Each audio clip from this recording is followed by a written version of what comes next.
Hey everyone, welcome back guys. In today's video, I'm going to show you how to change tip, okay? Change your tip on Uber Eats. So whether you've had a great experience and want to increase it or you just need to adjust it. So here's how you actually do it, guys. So let's get started. So first things first, guys, you want to open up the Uber Eats app on your phone and log into your account. And once you're in, guys, what you want to do is you want to tap on the profile icon at the bottom right corner to actually access your order history.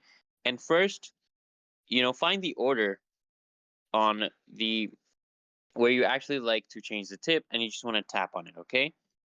And once you're in the order details, you want to scroll down to the rating and tip section, okay? Scroll down to this and here you're going to see your current tip. Just tap on the edit button next to it to actually make the changes, and now you can actually adjust the tip amount. You can either increase it, guys, or decrease it based on the experience and with the delivery, right? And once you've made your changes, you just want to tap on submit to actually save your new tip. And that's it, guys. You have successfully updated your tip on Uber Eats. Thanks for watching, guys. And don't forget to like, comment, and subscribe for more helpful tutorials such as this. See you guys in the next video.